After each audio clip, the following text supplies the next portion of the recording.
Good morning बच्चों, मैं जितेंद्र कुमार शर्मा स्वागत करता हूं आपका आज की कक्षा में। आज की कक्षा में बच्चों हम पढ़ने वाले हैं कक्षा 3 की पर्यावरण अध्ययन की पुस्तक अपना परिवेश का 19वां अध्याय, जिसका नाम है यातायात के साधन। प्यारे बच्चों, इस पाठ के पिछले भागों में हम मिले थे रमेश और सरिता के परिवार से, जिन्होंने यात्रा शुरू कर दी थी अपनी बीकानेर से लेकर के आबू पर्वत तक की। इस यात्रा के दौरान उन्होंने जिन जिन यातायात के साधनों का उपयोग किया उनके बारे में हमने एक अच्छी खासी समझ बना ली थी।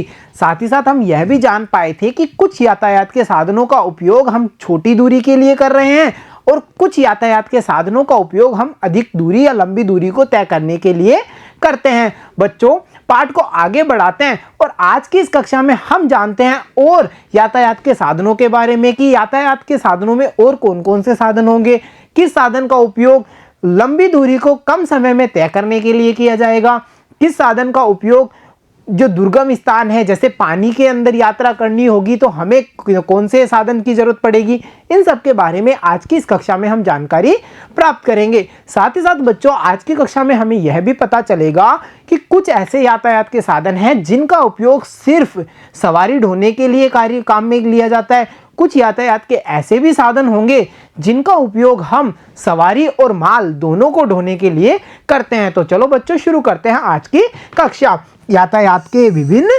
साधन। देखो बच्चों, यहाँ पर हमसे पहले प्रश्न में कुछ चित्र दिखाए गए हैं और हमें क्या करना है, इन चित्रों को पहचानना है कि भाई ये यातायात का कौन सा साधन है और उसमें रंग भी भरना है। तो है ना ये कितनी प्यारी एक्टिविटी। तो देखो बच्चों, प्रश्न को देखते हैं। नीचे यातायात के कुछ साधनों के चित्र दिए गए हैं, इनमें रंग भरिए और पहचान करके उनका नाम भी लिखिए। यानी बच्चों, जो पहला चित्र है उसे हम ध्यान से देखते हैं तो हमें पता चलता है यह है हवाई जहाज, जो हवा में उड़ता है। देखा होगा ना आपने हवाई जहाज, और कुछ बच्चों ने तो इसकी यात्राएं भी की होंगी, इसमें सैर भी की होगी।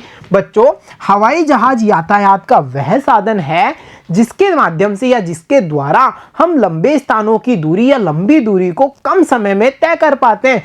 इसीलिए इसको कहा जाता है हवाई जहाज, क्योंकि ये हवा में उड़ता है। तो देखा बच्चों आपने, अगर हमें लंबी दूरी तय करनी है और हमारे पास समय कम है तो हम यातायात के साधन हवाई जहाज का उपयोग कर सकते हैं। तो बच्चों, हमने इसको पहचाना और अब इसमें रंग भरने का कार्य आप अपनी इच्छा के अनुसार करेंगे। यानी जो रंग आपको पसंद है वो आप इसमें उपयोग में ले सकते हैं। तो चलो बच्चों, अब देखते हैं अगला चित्र। तो अगला जो यातायात का साधन है बच्चों, उसे हम यहाँ देख पा रहे हैं, यह है पानी पर चलने वाला जहाज, यानी पानी का जहाज। प्यारे बच्चों, जब हमें समुद्री मार्ग की यात्रा करनी होती है, नदियों में यात्रा करनी होती है, तो हम इस यातायात के साधन का उपयोग करते हैं। इसमें जो सवारियां हैं वो अधिक मात्रा में बैठ सकती हैं, इसमें माल भी ढोया जा सकता है। यानी कि बच्चों, हम ये समझ सकते हैं कि एक स्थान से दूसरे स्थान पर अगर जल मार्ग से हमें जाना है तो पानी के जहाज का उपयोग हम करते हैं। और इसमें रंग आप अपनी इच्छा के अनुसार अपने प्यारे प्यारे रंगों से भर करके इसे अपनी अभ्यास पुस्तिका में बनाएंगे। तो चलो बच्चों, अब देखते हैं अगला यातायात का साधन। जो अगला यातायात का साधन हम यहाँ देख पा रहे हैं बच्चों, यह है एक प्यारी सी बस, और बस में अधिक संख्या में सवारियां बैठ सकती हैं। बसों के बारे में हमने यह भी जाना था कि कुछ बसों में बैठ करके यात्रा कर सकते हैं, कुछ बसों में हम सो करके भी यात्रा कर सकते हैं। और बच्चों, इस बस की इमेज आपको अपनी अभ्यास पुस्तिका में बनानी है और उसमें प्यारे प्यारे रंग भी भरना है। तो चलो अब देखते हैं अगला साधन।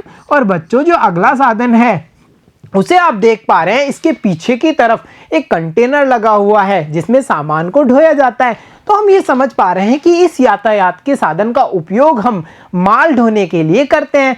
बच्चों, इसको कहा जाता है लोडिंग टेम्पू, या हम कह सकते हैं कि लोडिंग ट्रक, जिसके माध्यम से सामान को एक स्थान से दूसरे स्थान पर पहुंचाया जाता है। तो बच्चों, हमने क्या जाना कि कुछ ऐसे साधन भी हैं जिनके द्वारा केवल माल को ढोया जाता है, ना कि सवारियों को। जैसा कि हमने देखा, बस के माध्यम से सवारियां एक स्थान से दूसरे स्थान पर पहुंच रही थी, और जो लोडिंग टेम्पू या ट्रक जैसे साधन हैं उनके द्वारा सामान को एक स्थान से दूसरे स्थान पर पहुंचाया जाता है। तो चलो बच्चों, अब बढ़ते हैं अगले प्रश्न पर। देखिए और लिखिए। देखो बच्चों, इस प्रश्न में हमें दिखाए जाएंगे कुछ यातायात के साधनों के इमेजेस, जिन्हें देख करके हमें यह पता करना है कि ये कौन कौन से साधन हैं, इनकी क्या क्या विशेषताएं। साथ ही साथ बच्चों इन चित्रों पर आधारित प्रश्नों को भी हम हल करने की कोशिश करेंगे। तो ये रहा हमारा पहला चित्र, जिसे देख करके हमें ये पता चल रहा है कि ये तो एक प्यारी सी साइकिल का चित्र है। और साइकिल बच्चों यातायात का वह साधन है जिसमें किसी प्रकार के ईंधन का कोई उपयोग नहीं किया जाता। यानी कि हम ये समझते हैं कि ये एक प्रदूषण मुक्त वाहन है। यानी प्रदूषण मुक्त वाहन कैसे? इसके द्वारा जैसे हमने देखा ट्रक, बस, गाड़ियां, इनमें हम क्या करते हैं? ईंधन का उपयोग करते हैं, चाहे पेट्रोल हो चाहे डीजल हो।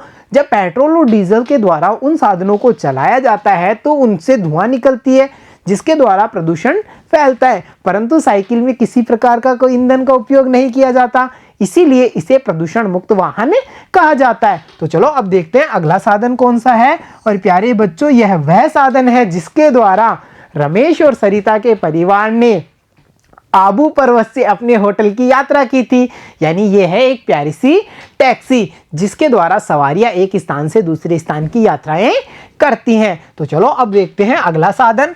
और प्यारे बच्चों, यह है तीव्र गति से चलने वाली मेट्रो ट्रेन, जिसका उपयोग महानगरों में किया जाता है। और बच्चों, जो मेट्रो ट्रेन है वह छोटे छोटे स्टेशनों पर चलती है, परंतु ये काफ़ी द्रुत यानी तेज गति से चलती है। यानी यह भी सवारी ढोने वाला वाहन है। और अगली जो वाहन या यातायात का साधन हमारे सामने आने वाला है बच्चों, वो है एक प्यारी सी रेलगाड़ी, जिसके द्वारा बीकानेर जंक्शन से आबू रोड तक की यात्रा परिवार ने की थी। ये वही है ना रेलगाड़ी, जिसमें अधिक मात्रा में यात्री यात्रा कर सकते हैं, लंबी दूरी की यात्राएं कर सकते हैं, इसीलिए इसको रेलगाड़ी कहा जाता है। बच्चों, इसमें काफ़ी सारे डिब्बे जुड़े होते हैं ना, इसीलिए कहा गया ना रेल बन गई यानी रेलगाड़ी। अगर बच्चों इसमें पीछे मालवाहक डिब्बे जोड़ दिए जाते हैं तो उसे हम किस नाम से जानते हैं? मालगाड़ी के नाम से। और फिर उस मालगाड़ी के माध्यम से जो सामान या माल है उसे एक स्थान से दूसरे स्थान पर पहुंचाया जाता है। तो हमने जाना रेलगाड़ी और मालगाड़ी के बारे में। तो चलो अब देखते हैं अगला साधन कौन सा है। और बच्चों, यहां पर जिस साधन को आप देख पा रहे हैं उसमें हमें नजर आ रहे हैं कुछ पशु यानी बैल। तो बच्चों, बैलों के द्वारा ये गाड़ी चलाई जा रही है। पीछे लकड़ी की गाड़ी है ना, तो बैलों के द्वारा चलाई गई ये गाड़ी, जिसे हम क्या कहते हैं? बैल गाड़ी। और इसका उपयोग आप माल ढोने के लिए भी कर सकते हैं, सवारियों का एक स्थान से दूसरे स्थान पर पहुंचाने के लिए भी कर सकते हैं। तो यहाँ हमने जाना बैलगाड़ी के बारे में। तो चलो अब देखते हैं आज की अगली इमेज। और बच्चों, जो अगला चित्र वाहन का है उसमें आप देख पा रहे हैं वही गाड़ी है, परंतु जो पशु है वो बदल चुका है। अब बैल की जगह कौन आ गया है? प्यारा सा ऊंट। और ऊंट को हम रेगिस्तान का जहाज भी कहते हैं ना।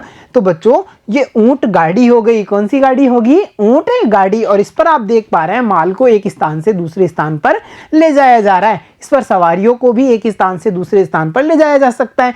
यानी बच्चों, हमने यहाँ पर जिन इमेजों को देखा उनके माध्यम से हम क्या समझ पाए कि यातायात के अलग अलग प्रकार के साधन होंगे। कुछ साधन ऐसे होंगे जिनमें ईंधन का उपयोग किया जाता है, कुछ साधन ऐसे होंगे जिनमें किसी प्रकार के कोई ईंधन का उपयोग नहीं किया जाता। कुछ साधनों में पशुओं का उपयोग भी किया जाता है, जैसा हमने देखा ऊंट गाड़ी, बैलगाड़ी।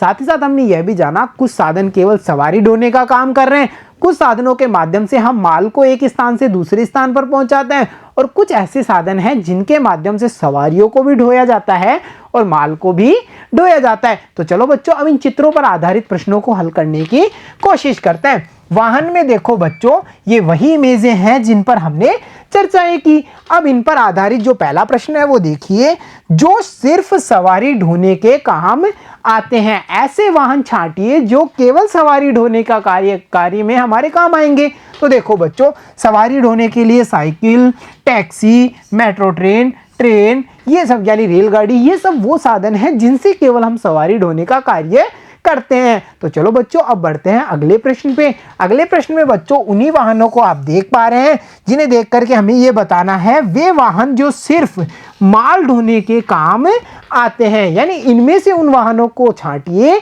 जिनसे केवल हम माल ही ढो सकते हैं।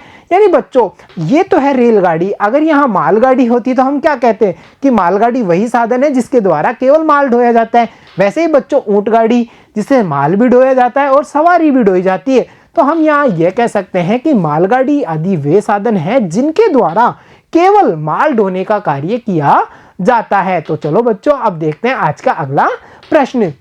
और चित्रों पर आधारित अगले प्रश्न की जो श्रृंखला है उसमें हमारा जो अगला प्रश्न है वो है, देखो, जो सवारी और माल दोनों को ढोने में काम आते हैं, यानी जिनके द्वारा सवारी को भी एक स्थान से दूसरे स्थान पर पहुंचाया जा सकता है और जिन साधनों का उपयोग करते हुए हम माल को भी एक स्थान से दूसरे स्थान पर पहुंचा सकते हैं, उन्हें यहाँ पर छांटिए। तो देखो बच्चों, हम कह सकते हैं बैलगाड़ी, ऊंटगाड़ी वह साधन है जिनके द्वारा माल और सवारी दोनों को एक स्थान से दूसरे स्थान पर पहुंचाया जाता है। तो देखा प्यारे बच्चों, आपने आज की इस कक्षा में हमने यह समझ बनाई कि यातायात के साधन अलग अलग प्रकार के हैं। कोई जल मार्ग के द्वारा यात्रा करने में हमारी सहायता करते हैं, कोई वायु मार्ग के द्वारा यात्रा करने में हमारी सहायता कर रहे हैं, कुछ सड़कों पर चलने वाले होते हैं। रेलगाड़ी जैसे साधन अधिक मात्रा में यात्रियों को एक स्थान से दूसरे स्थान पर पहुंचाते हैं और कुछ साधन ऐसे भी होते हैं जिनमें किसी प्रकार के ईंधन का प्रयोग नहीं किया जाता और इन साधनों में हम ये कह सकते हैं कि पशुओं का उपयोग होता है या मानव श्रम का उपयोग किया जाता है। तो प्यारे बच्चों, आज की इस कक्षा में इतना ही। मिलता हूं आपसे अगली कक्षा में, तब तक के लिए धन्यवाद बच्चों।